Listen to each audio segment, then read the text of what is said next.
Yeni bir transfer döneminden merhaba arkadaşlar. Bugün tarihe not düşülsün. İlk defa bir transfer döneminde planlı bir şekilde transferimi gerçekleştireceğim.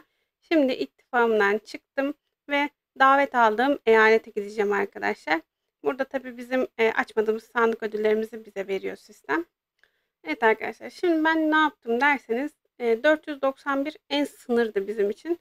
491. eyaletten başlayarak en sondaki 5 eyalete ulaştım. Daha doğrusu bu 5 eyalet içerisinde kayda değer olanlara mesaj attım. Başkanlarına yazdım. Onlar da beni transferle sorumlu bir kişiye ilettiler. Mesela 491 ile bu arkadaş ilgileniyormuş.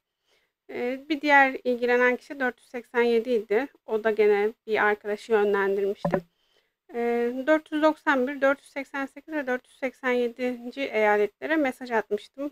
FC4 olduğumu ve FC5 olabilecek birikime sahip olduğumu söylemiştim.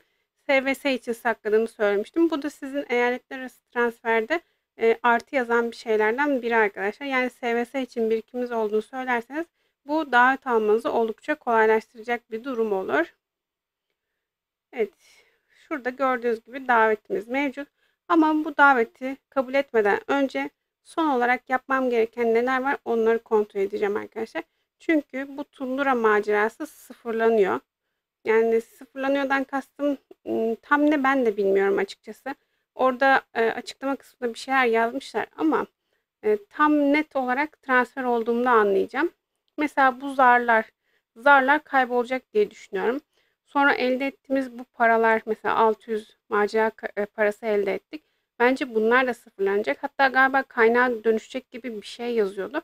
O yüzden ben şimdi burada tüm zar haklarımı kullanacağım ve elde ettiğim paralarla satın alımlarımı yapacağım.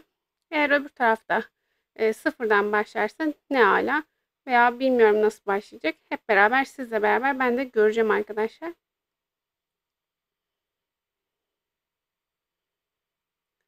Evet, şimdi zarlarımızı attık. Şuradaki ödülümüzü de alalım. Evet, bu puzzle'da da bayağı bir ilerledik. Buradan da ödülümüzü alalım.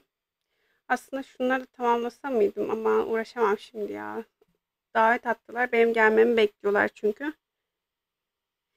Bilmiyorum, bu puzzle da kaybolmaz herhalde yani. Onu bilmiyorum, devam ettirirler diye düşünüyorum ama bakalım nasıl bir şey olacak, hep beraber göreceğiz. Şimdi şu macera paralarını bir harcayalım. Ne alsam ben buradan? Yani tasarım planıyla ateş kristali, yani benim en çok ihtiyacım olan şeyler onlar olduğu için onları alacağım haliyle. Siz de kendinize en çok ne lazımsa onu alabilirsiniz. Genelde böyle oluyor zaten. Hani ateş kristaliyle tasarım planı belli bir seviyeden sonra en çok aranan şey oluyor arkadaşlar. Sakın buradan hani kendinize ne lazımsa dedim diye hızlandırıcı falan almayın yani, aman gözünüzü seveyim. Öyle hatalar yapmıyoruz değil mi? Videoları izliyoruz, tavsiyelere uyuyoruz. Şafak görüşünde de hiç yapamadım, bugün giremedim. Ama herhalde ona bir şey olmaz çünkü onunla ilgili bir şey yazmıyordu mesajlarda. Geldiğimde hangi ittifa alınacağımı sordum. Fan yazmış. Fan ittifak adımı yoksa eğlencene bak gibi bir şey mi demek istiyor, onu da anlayamadım ama. Evet, şimdi transferimizi gerçekleştiriyoruz arkadaşlar. Burada işte biraz önce bahsettiğim yazılar var. Transferde neyin nasıl olacağını anlatıyor. Yani burada bir şeyler yazıyor ama tam böyle tam anlamıyla uygulamalı görünce daha iyi anlayacak insan. Yani çok da fazla beni şu an ilgilendiren bir şey yok. Enigma mağazası açık değil. Enigma kasası açık değil. Mia yok. Yani şu an bende sadece olan şey Tundra macerası arkadaşlar, burada yazanlardan. Onda ne olacak hep beraber göreceğiz zaten. Evet, şimdi transfer ol diyelim bakalım. Evet, ambarımızdaki kaynaklarımızı, yani korunmayan eşi yaşayanların kaybolacağını söylüyor. Yani benim açıkçası kaynak ihtiyacım yok. O yüzden çok önemsemiyorum bunu ve direkt transfer ol diyorum. Ama siz kaynak sorunu yaşıyorsanız açıkça çok fazla kaynağınız olmasın arkadaşlar. Transfer olacağınız zaman kaynaklarınızı bir yerlere harcayın. Şimdi 491. eyalete gelmiş bulunuyoruz. Hemen mesaj atalım. İlk olarak başkana bir teşekkür edelim. Sonrasında da benimle iletişime geçen, transferle ilgilenen kişiye onların ittifakına gelip gelemeyeceğimi bir soracağım. Onların ittifakında bir kişilik bir boşluk görmüştüm. Acaba o boşluk başka biri için mi ayrıldı bilmiyorum ama bir şansımı deneyeceğim açıkçası. 4. sıradaki ittifak yerine 3. sıradaki ittifaka gitmeyi tercih ederim. Çünkü burada 86 üye var. Ne kadar aktiflik var bilemiyorum. Ama ELT'de 99 üye var ve aktiflik olduğunu hani şimdiden anlayabiliyorum zaten. O yüzden bir ELT'den yana şansımı deneyeceğim. Eğer kabul ederlerse oraya gideceğim. Hemen şöyle yazalım. Sizin ittifakınıza mı katılacağım diyelim. Eğer olmazsa mecbur diğer 4. sıradaki ittifaka geçeceğiz. Zaten bu geçici olur diye tahmin ediyorum. Ben zaten kendimi geliştirdikçe üst sıralardaki ittifaklara geçiş yaparım. Bir sonraki transfer dönemine kadar üst sıralara geçmiş olurum diye tahmin ediyorum. Zaten biliyorsunuz ki kalıcı olmuyorum arkadaşlar. Bir veya iki transfer dönemi arayla başka eyaletlere transfer oluyorum. Bunun birden fazla sebebi var. Bildiğiniz sebeplerden biri Türk eyalet arıyorum. Türk ittifak oluyorum. Güçlü bir Türk ittifakı olduğu eyalete transfer olmak istiyorum. Ama maalesef ki yakınlarında öyle bir ittifak henüz denk gelmedi. O yüzden ikinci sebebe geçiyoruz. İkinci sebep de en uzaktaki eyalete transfer olmak istemem. Bunun sebebi de ne kadar uzaklaşırsak o kadar güçlü oluruz biz gittiğimiz yerde. Yalnız süper bir şey oldu arkadaşlar. Kamyon yollamıştım biraz önce. 5 dakika önce gönderdiğim kamyonlar burada hemen teslim olmuş. Yani gönderdiğim kamyonlar hemen geri gelmiş. Ben bugün bir tane kamyon hakkımı kullanamayacaktım. Şimdi olan bir tane kamyon hakkımı da kullanabileceğim. Ayrıca 10 tane de ücretsiz bilet vermişler arkadaşlar. Ben Elmas'la yeniliyordum. Hep biletim çok yoktu. 10 tane bilet de süper olmuş ayrıca. Bu transferin kamyon neydi o? Ticaret yolu kamyon etkinliğiyle çok faydalı olduğunu gördüm arkadaşlar. Kesinlikle transfer olacaksanız kamyonlarınızı gönderin. Eğer böyle yetiştirememe gibi bir durum olursa anında geliyor kamyonlar geri. Ya yapma ya. Puzzle da sıfırlanmış ya. Hani bir yandan bu kısmın sıfırlanması işte sıkıntı değil de bu puzzle'ın sıfırlanması gerçekten sinirimi bozdu. Tundra macerası için iyi bir şey değil arkadaşlar. Tundra macerası için transfer iyi bir şey değil. Burada yapabildiğinizi yapın. Puzzle'ınızı tamamlayın. Öyle geçin mümkünse. Benim bugün özellikle geçmeyi istememin sebebi böyle son dakikalara gene sıkıştırdım. Çünkü dökümhane arkadaşlar. Dökümhane savaşı var hafta sonu ve bugün kayıtın son günüydü. Eğer ben bugün transfer olmasaydım dökümhane savaşına katılamayacaktım. O yüzden bugün transfer olmayı seçtim davetli bir şekilde. Evet, son kalan kamyonumu da gönderdim. Şu an henüz bir ittifakta olmadığım için diğer şeylere katılamıyorum. Evet, bu arkadaş da benden fana başvurmamı istedi. Yani ikisi de fana başvurmamı istediği için ve davetle geldiği için ben fan ittifakına katılıyorum arkadaşlar. İleride dediğim gibi diğer ittifaklara da geçiş yaparız zaten. Şimdi hemen yeni ittifakımıza gelelim ve selamımızı verelim. Yeni oyuncu olduğumuzdan bahsedelim ki kendimizi dökümhaneye kayıt ettirebilelim.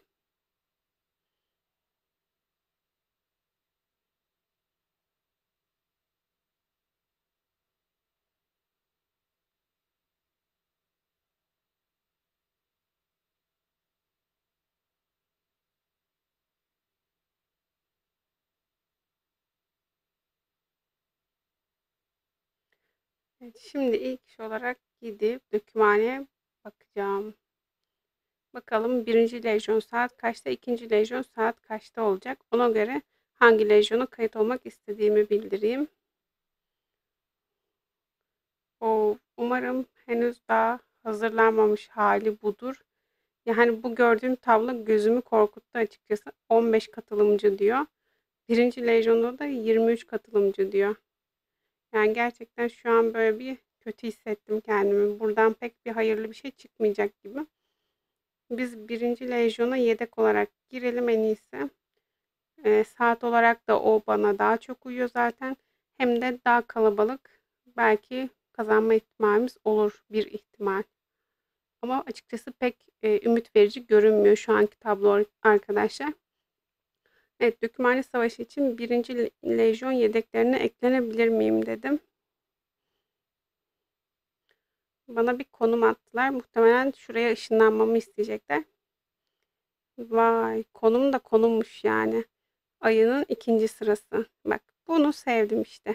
Burada gönlümü aldılar. Güzel bir yer verdiler. Ama bunun sebebi tabii ki ittifakta çok da aktif güçlü oyuncu olmaması da olabilir elbette. Bunu da düşünmüyor değilim. Ama olsun, güzel bir karşılama oldu. Güzel bir yer oldu. Hemen teşekkürümüzü de edelim.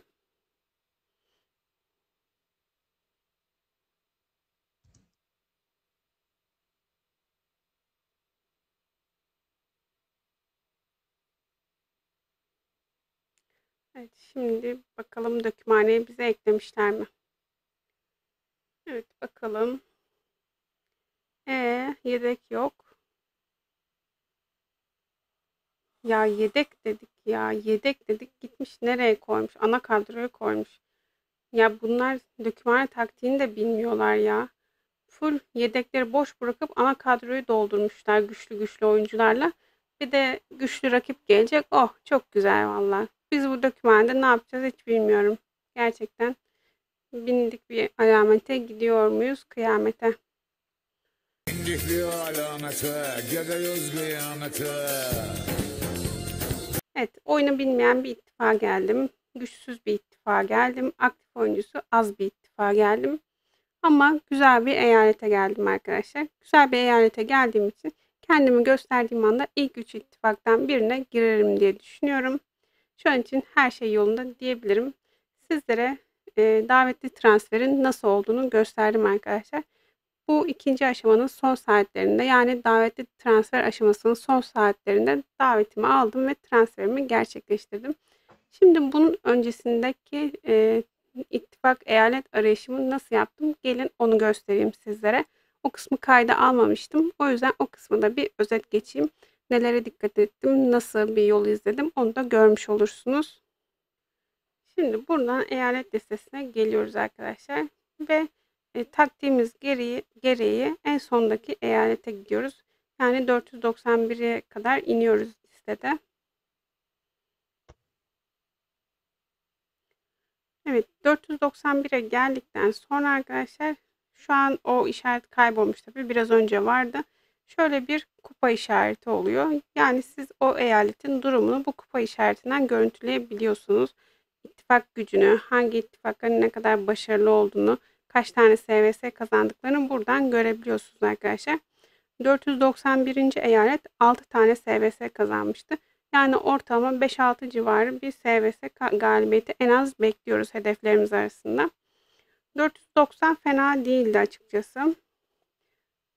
Ama 489 kesinlikle iyi değil arkadaşlar. Güçleri düşük ittifakların gördüğünüz gibi. O yüzden burası mesaj attığım ve tercih ettiğim eyaletlerden biri olmadı. 488'e bakalım. Evet, 488 oldukça başarılı arkadaşlar. 491'den de iyi görünüyor şu an. Tek farkı, burada 3 tane büyük ittifak var ve o ittifaklardan biri gerçekten çok başarılı. Gördüğünüz gibi de tam 7 tane SVS galibiyetleri var. En başarılı ittifak şu ana kadar, yani en başarılı eyalet şu ana kadar 488 arkadaşlar. Eğer 488 bana dönüş yaparsa 491 yerine onu tercih edecektim. Ama bana dönüş yapan kişilerden biri 487 idi. Onların ise sadece 5 tane SVS galibiyetleri var ve sadece NAP 5 uyguluyorlar. Sadece 2 tane güçlü ittifakları var. Burası her ne kadar baştaki ittifak güçlü olsa da genel olarak eyalet için çok canlı bir eyalet izlenimi vermedi. Bence bu seçenekler içerisinden en iyisi 488 ve 491'di arkadaşlar. 488'de dönüş yapmadığı için 491'i tercih ettim. Siz de burada listeden düşündüğünüz eyaletlerin sıralamalarına bakın arkadaşlar. İttifak gücüne bakın. Kaç tane aktif ittifak olduğuna bakın. Ondan sonra kaç tane SVS kazandıklarına bakın. Ve civarındaki eyaletlerle kıyas yapın. Yani diğer eyaletlerle güç kıyası yapın. SVS galibiyeti kıyası yapın. Böylece gerçekten ölmemiş bir eyalete, aktif bir eyalete gidebilirsiniz. Evet, şimdi için söyleyeceklerim bu kadar arkadaşlar. Benim acilen yapmam gereken günlük görevlerim var. Son saatlere girdik. Videoyu beğenmeyi, yorum yapmayı ve abone olmayı unutmayın. Gelecek videolarda görüşmek üzere. Hoşça kalın.